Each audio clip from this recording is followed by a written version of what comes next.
Good morning, everybody, and thank you very much again for joining us for one of our webinars. I'm Andrew Sinclair, I'm the Business Development Manager for Total Water Solutions, and I've got Michael Dean here, who's our legionella manager, who's going to take us through the reasons why legionella awareness is so important for you and your members of staff. Just a couple of house rules, so everybody's on mute. There is an option on the little table on the right hand side to ask questions. So if you click on there, you can type them through. They'll come through to me, and what I'll do is I'll ask Michael those questions at the end of the presentation. The other thing to let you know as well is we record these sessions. The reason we do that is because we put them up on the website, so you can come back and watch them again, or if you think it's of interest to anybody else, you can point them in that direction. So I think other than that, what we'll do is we're going to knock our cameras off because we've been having a little bit of trouble with the cameras this morning, so that way you'll be able to see the presentation full. So I'm going to hand over to Michael now. My camera's going to disappear and he's going to take you through the presentation for today. Good, thank you for that, Andrew. I'll just lose that. Good, thank you for that introduction, Andrew. Yeah, thank you for coming over here today. So yeah, just a couple of things. So I'm in the kitchen today, dog sitting, so hopefully he'll be quiet and behave himself. And also I live in Colchester, so the paratroopers doing a bit of shooting today. So if you hear automatic rifle fire going on, it's I'm not in a hostage situation. Everything's absolutely okay. So good. All right. So if you're all sitting comfortably, then I shall begin. Hopefully I can. Press that one. There you go. So what we've been asked to talk about today is why is legionella training important to you and your employees? So we'll begin. So we're going to talk a few things today. We're going to talk about a legal hierarchy. Then we're going to say, what does legionella L8 say when it goes wrong? Talk a little bit about competence and training, and we'll talk about job roles and training. What does our training cover? And then finally, and we're going to do some questions and answers at the end. Okay, hope that's okay with everybody. So a little bit to start off with an introduction on the legal hierarchy. So a very high level guidance is very kind of helps you comply with the law. So the guidance is just basically a bit of technical information which helps you comply with the law. So that's basically at the very high level what we're talking about here. So guidance is not compulsory, but it's good practice. But you can seek an alternative path at your own peril. I think what I'm going to talk about now is just very briefly, which is really quite an interesting paragraph, which is picked out of L8. So the paragraph is, the code has been approved by the Health and Safety Executive with the consent of the Secretary of State. It gives practical advice on how to comply with the law. If you follow the advice, you'll be doing enough to comply with the law in respect of these special matters on which the code gives advice. So I think the key thing is you may use alternative methods to those set out in the code in order to comply with the law. So that brings on to the next sentence. Guidance is not compulsory, but good practice. So you can seek an alternative path at your own peril. I suggest you don't. So I think the advice is just basically follow the L8 guidance. So a common thread with many outbreaks in addition to is poor communication in addition to lack of training. So I think the key thing there is poor communication, and lack of training is really kind of key. It's a common thread through all legionella outbreaks. So if you can just show that slightly more pictorially, you can see at the top you've got the overarching legislation, which is the Health and Safety Work Act 1974. You can see it at the top there. That's the overarching. That's basically the law. Underneath that have your regulations. The regulations you can see, control of substance hazardous to human health, and you've got RIDOR as well, which is not included in there. But yeah, the regulations and the Management of Health and Safety Work Act, which we'll talk a little bit more in detail later on in the presentation. And at the bottom, you've got guidance.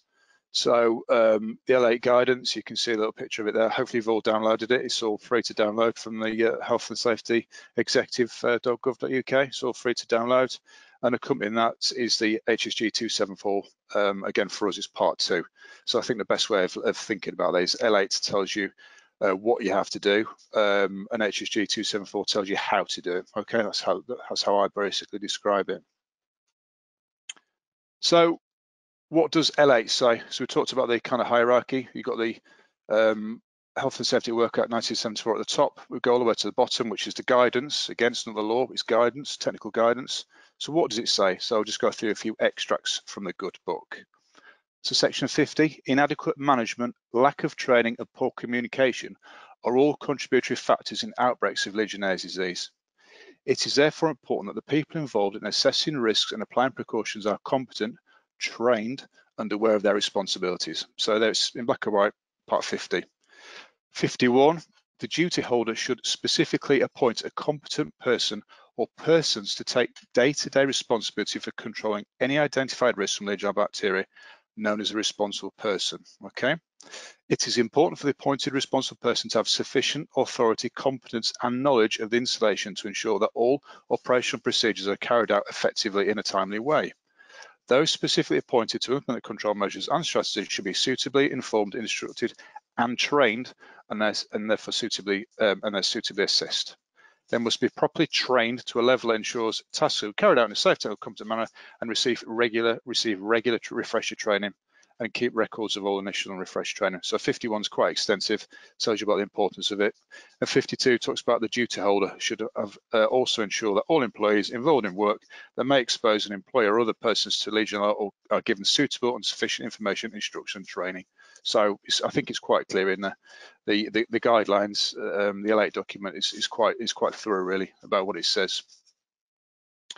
So basically told you the importance of kind of what you need to do. And now we're going to talk about what happens if people ignore that advice, so when it goes wrong. So try not to be too morose with this, but yeah, you have to go into a little bit of the detail. So Mr. Lewis Payne, 95, died from Legionella disease at the Willows Care Home, operated by Reading Borough Council. So Mr. Payne had been placed in the Willows in late September to receive immediate care after being discharged from hospital following a broken leg. So after complaining of shortness of breath, muscle aches and nausea, he was admitted to hospital in mid-October 2012. Samples proved positive for Legionella bacteria and Mr. Payne died on the 1st of November 2012. So Reading Borough Council admitted to breaches of Section 3 of the Health and Safety at Work Act 1974 and was fined £100,000 with £20,000 costs in Reading Crown Court. So basically went to a nursing home. Staff around him weren't trained, so a bit more information. So the findings were as follows. The level of training, of Legionella training for key personnel at Willows was significant below the standard required. So that's basically what the judge found. There were inadequate temperature checks and some of those done with respect to TMVs were done incorrectly. Descale and disinfective showers were not conducted on a quarterly as required. Procedures for flushing of little used outlets were ineffective when the sole person who conducted the checks were absent. So again, that's quite a key point that if you've got staff that are working in your systems and one of them goes ill or goes off, the next person must be someone in line who's also trained and can take up the mantle. The premises which were formerly known as a Tanfield Care Home had a history of previous problems with Legionella which had not been suitably addressed, and there was no system in place to cover the handyman when he was away, so no handover and no checks were being done.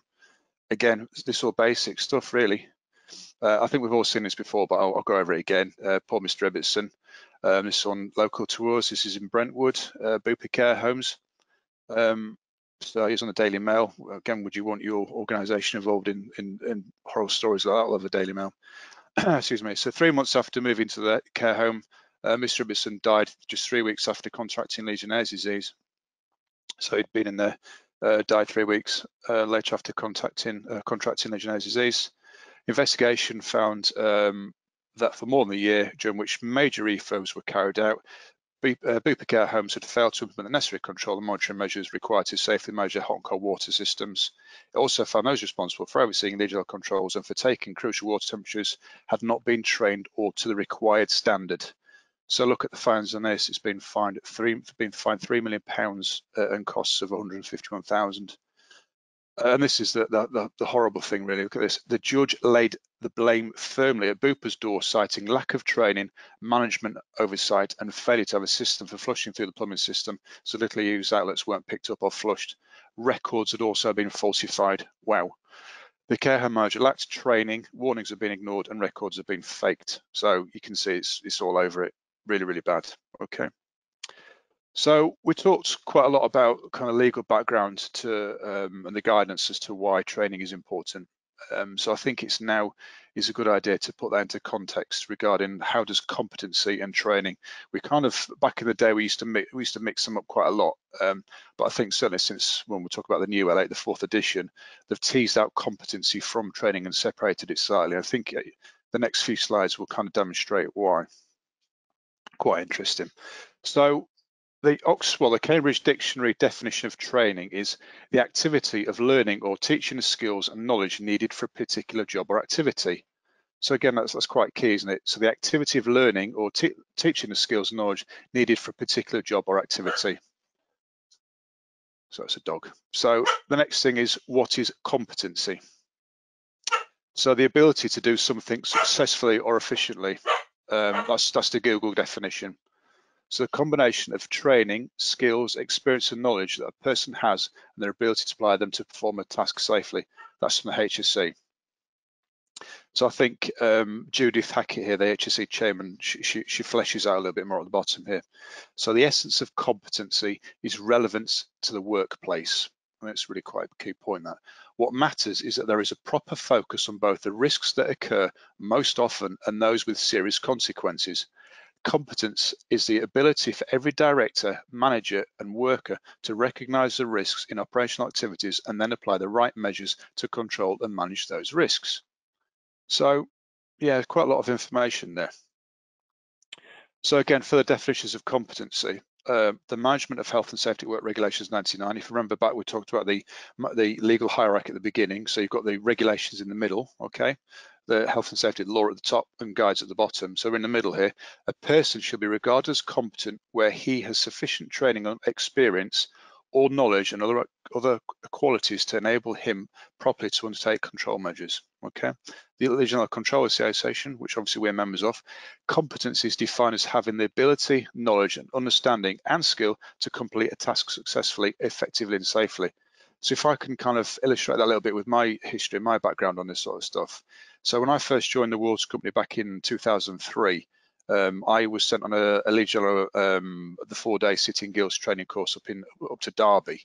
And I was trained obviously for 4 days, and the last couple of days is more the practical side of it. So basically they give you go to the back of the training room, there's all these storage systems set up, and basically you're told and instructed how to, or trained how to do a disinfection. So basically what happens is you take the pH of the water, because obviously the pH changes the how the chlorine works. So that's quite important to make sure you get that right. And then you mix up the chemical to the right strength, the chlorine to the right strength. You add it to the storage system and you leave it for a contact time and measure it. And then when that's basically done to right contact time, you disinfect it with you neutralize it with a prescribed, pre-calculated level of sodium thiosulfate, and then you discharge it. So the long and short of it is, I was trained back in 2003. I've got a certificate. It's in my garage, gathering dust, to say that I am trained to do a disinfection of a storage system. The subtle difference is, would you want me in your loft, having not done that for nearly 20 years? Would you want me to do that in your loft after 20 years of not ever used that skill? The answer is no, you wouldn't. So I have the kind of attitude to risk and to knowledge and understanding to say that would be a bad idea. So therefore, I'm consciously incompetent if I went and did that. So that's a subtle difference. So training is about having the knowledge and the information, and competency is about putting that into practice. And there's two subtle different things there. So I think you should all, hopefully that's coming across. So again, just let's put that into some sort of framework. So training, it's easy to attend a course. You can do that from the comfort of your own home now. We do been offering training courses online, been delivering them every other month, well, every month now for online, sat here doing this. So yeah, it's easy to do. Competency cannot be achieved by attending a training course. I think I've highlighted that. You just can't do it. It's a valuable part of the skill sets. You can get good. Well, getting good in field training is harder, but it is possible. But yeah, it's harder but possible. Competency could be achieved by in-field training, but following by assessment. So assessment is key there to make sure that the training is good and that you are deemed competent by physically demonstrating the skills in the actual practical environment. And training can be proved by attending an examined course. I don't like the word exam. Whenever I do my training courses, I always call it a test, because as soon as I mention exams, people start going, you start losing people, and people getting nervous. So I always call it a test. Okay, top tip. So competency can be proved by evidence of previous work and references from others. So again, just a bit of background. Part of our LCA registration is that our technicians are competency tested on a regular basis. So basically they go out and have checks done by our lead technician to make sure they are competent and physically have the knowledge and can demonstrate that in a practical environment.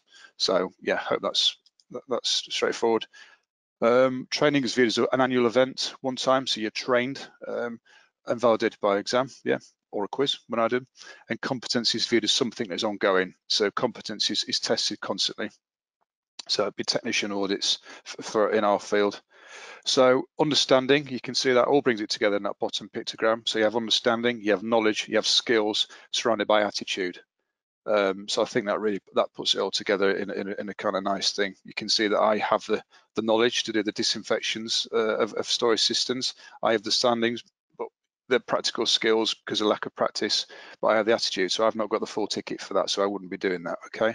But again, that's competency all in one go. Hope that's okay. So what does our training cover then? So I've banged on about what is available, and this is what we do. Kind of a little bit of a sales pitch, but I hope that's okay. So our training course is usually up to half a day, and it's a kind of it's an awareness course, and it's called Legionella Control and Your Responsibilities. So we cover the following subjects. So we talk about the background to Legionella and Legionnaires disease. So that's about the bacteria itself, where it is in the environment,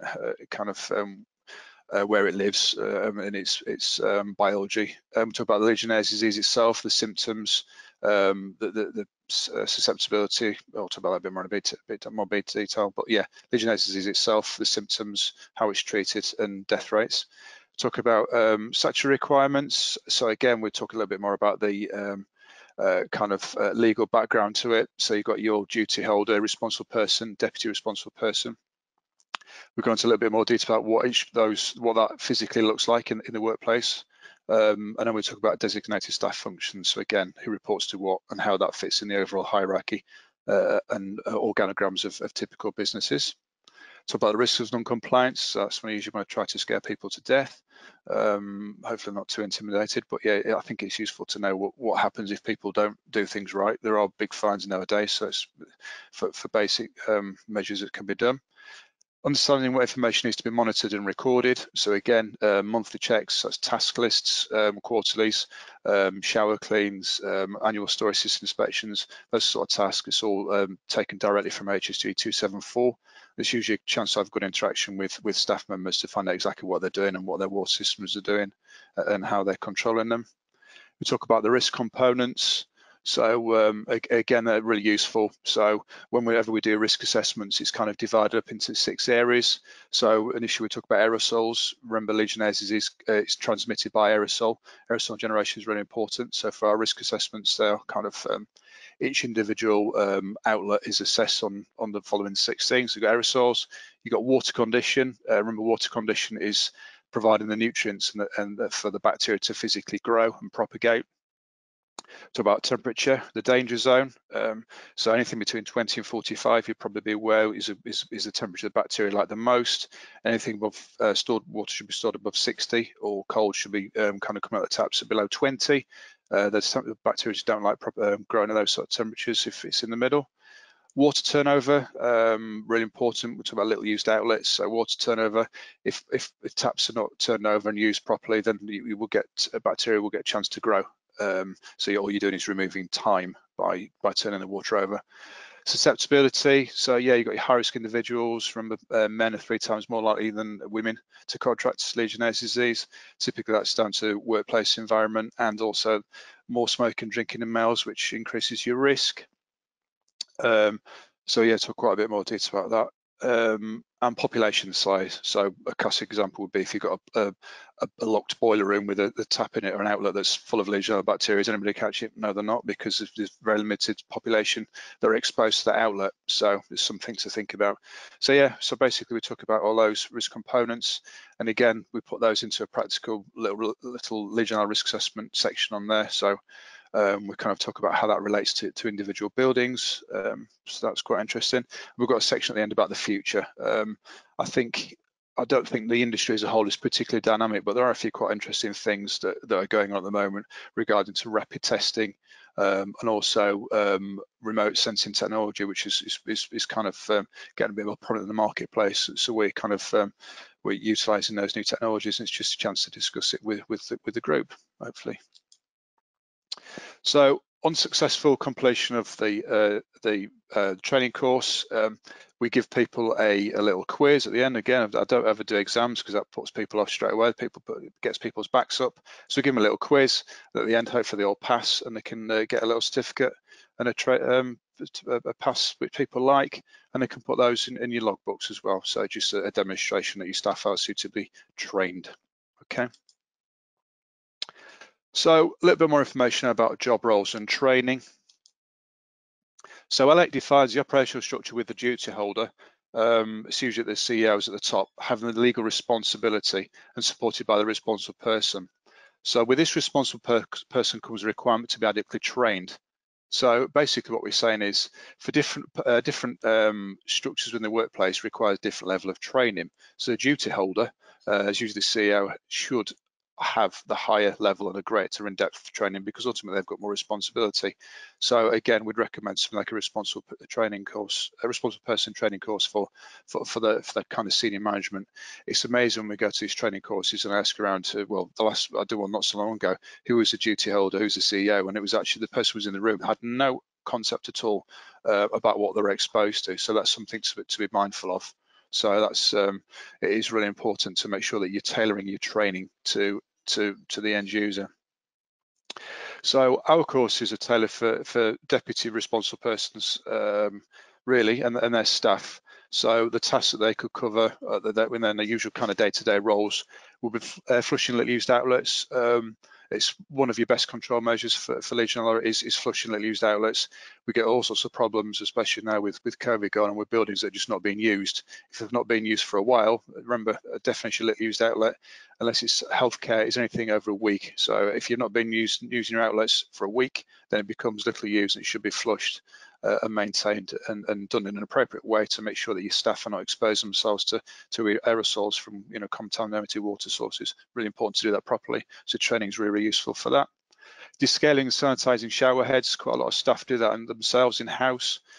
We've heard all sorts of horror stories of people using descalers, which is obviously an acid, and then dunking the said shower head in bleach, and it's to kill the bacteria. Unfortunately, you get a mouthful or a lungful of chlorine gas if you don't do that carefully. So again, a little bit of training goes a long way, can save a lot of heartache and grief in the long run. So that's the sort of thing we look at. And again, for some smaller sites, some of our clients do their own temperature monitoring. Again, we can make sure we can help them out with that and make sure they did it properly and recording all the data correctly. So again, with regards to job roles and training, it's really important to get a matrix correct from the start. So you set in your stall out what you want to achieve. So this is just an example of our staff's training matrix. So you can see the left-hand side, well, the right-hand side, I should say, you've got the different levels of staff and different responsibilities that they have. And on the left-hand side, we've told that to the training courses that are available. And then we have timeframes in there, so P1, P2, and P3 set out in our kind of health and safety and training manuals with defined intervals, so everybody can look at that at a glance for an audit and say, yeah, you're trained or you're not trained, so and book in repeat training as appropriate. So that, again, that's really useful, something to do. So again, you should all hopefully have Legion awareness training on your team's training matrix. So yeah, and finally, drawing to a close now. So again, I've been doing these training courses for some years now, up and down the country, and I do really enjoy the interaction with people. It's obviously a little bit harder in front of a screen, but when you're face to face, you do get a bit of banter and you get some really good questions. So I always enjoy the questions because, like I say, after spending the morning with people, you do get to know them. It's quite interesting. So these are some of the more amusing ones that I get. The first one that proper threw me at the time because I didn't expect that one. Can my horse get Legionella disease? I thought that was a fantastic question. I'm the sort of person, if I don't know the answer, I will say I don't know and I'll find out and get back to you. So I did look quite a little bit of research on this one after the event. It turns out that a lot of domesticated and wild animals actually do on blood tests actually demonstrate antibody responses to Legionella bacteria, which means that they previously come into contact with the bacteria. So the answer is yes, animals can and do get Legionella disease. I suppose you could say, well, you'd have to have the bacteria at a high enough level to cause significant illness, and that's hopefully unlikely in the wild environment, but it is technically possible. So yes, the answer is yes, your horse could get Legionella disease. Somebody said to me once, well, I'm now worried about the water from my tumble dryer now. So that's the that'll be the condensate that's come out of the bottom of the drying cycle. Yeah, I wouldn't really worry about that. Again, it's legionella bacteria. It's all about legionnaires is all about aerosols. So that's kind of not going to help. Not really a risk. So I won't worry about that. And somebody quite cockily then said, well, I'm not bothered, mate, I don't drink your water anyway. Kind of, well, you've missed the point really to some extent, because remember, you can't catch Legionella disease from drinking the water. You have to aspirate it, inhale it. I know the odd cases where people are using gargling with ice cubes and have caught it in that way, but that's few and far between. But on the whole, yes, you can't catch it from drinking the water. Okay. So yeah, so there you go. So take-home message is, remember the legal hierarchy. So it starts with the Health and Safe at Work Act right at the top. And unfortunately, if anything did go wrong, that's the sort of thing you'll be going to court on. But that said, please don't ignore the L8 guidance. It's there to help you out, so please follow it. Which brings me on to my next point. L8 guidance says that all staff must have relevant training for the tasks they do. So the duty holder require more training than those at flush outlets. So again, that brings me back to the point of what I've just mentioned about having a training matrix in place and make sure it's all your staff members in there and make sure they're trained accordingly and refresh training booked in. Court judges take a dim view of those not training staff and fine accordingly, and even more so making up false records of activities that never took place. So yeah, not good. Training alone is insufficient. So I think I've thrashed out the difference between training and competency. So training is basically learning the skill set, learning the technical information and putting it into practice. You're going into competency there. So you need the both. So you need the practical side of it and the theory behind. But again, the theory is all about the legal, learning about the legal stuff. So that should help you. And the sales pitch from us is get yourself and your team on training or refreshing training with us. Hopefully you find it useful and cost effective in the long run. And finally, never be afraid to ask a left field question, because it gives me some webinar material. So over to you, Andrew. I hope you thought that was okay. I hope you enjoyed that. If you've got any questions, over to you, Andrew. Hello, thank you, Michael. Yeah, you do my job at the end with the sales pitch. No, that's fine. Yeah, no, it was really good. I think one of the we've only had one question come through, which I'll ask, but I think from there's a question I've always had and I don't quite know the answer, and I probably never asked you, which seems a bit odd, but I suppose you've got your kind of your duty holder, you've got your responsible person, but it's kind of like I don't want to say where does the axe fall, but that's the kind of term I'm looking at, is kind of like if somebody isn't doing the job, I assume the responsible person is the person who's got to make it happen, but the duty holder is still accountable. Is that how it works? So basically, we'll go to the top of the duty holder. Yeah, the duty holder is ultimately responsible, because the duty holder has to assess the competency of the service providers. So it's ultimately the duty holder, but they are and should be supported by the responsible people that are around them. So it's down to the duty holder ultimately. So unfortunately, the acts, as you said, would fall ultimately on the duty holder. It's not to say we can all sit and fold our arms and not do anything because we're not in trouble. That's not quite how it works. We've all got a responsibility to do our jobs and do things in a safe manner. But ultimately, yeah, the duty holder should be assigning or appointing correctly trained people and make sure that they have the correct access to training to help them do their jobs. Yeah, so the question that came through, probably it all ties in, is how often should my staff be sort of retrained? So well, it's a really good question. There's nothing written in black and white as to regards to intervals, but I would suggest on an annual basis. I think everybody should have a training session on an annual basis. And again, for my clients, that varies across the board. Some of them I do every year, and even more than that, you get to know them quite well, and they're really good. They're asking you questions, and they really are up to speed with it. But again, that varies from organisation to organisation. But I would say on a minimum, on all your staff that are working with water systems, our responsibility of a water system should be done on an annual basis, so once a year. Excellent. Well, I don't think we've got any more questions coming through. I'll do a wrap up, and if anything pops in, I'll ask you then. But no, just again, a big thank you from me and Michael. We understand people are very busy and take the time out to listen to us sort of give you this bit of information is really appreciated. if you're interested in training, obviously you can just get in touch with us through the website. And if there's any other questions, just fire them through as well. We do see ourselves as a bit of a resource. So if you've got any questions that's not related to this and you've just got questions, please do get in touch with us. We are here to help us as much as we possibly can, particularly with things being the way they are at the minute, where we've got a lot of buildings, particularly this week, who have just recently reopened up and may have been shut for a long time. So please do ask, and we'll guide you as best we can, and we'll help out wherever we can as well. So yeah, there's no more questions come through, so I think we'll draw that to a close. So it's a big thank you from me. Yep, and a thank you for me. Bye, everybody. Bye-bye. Thank you.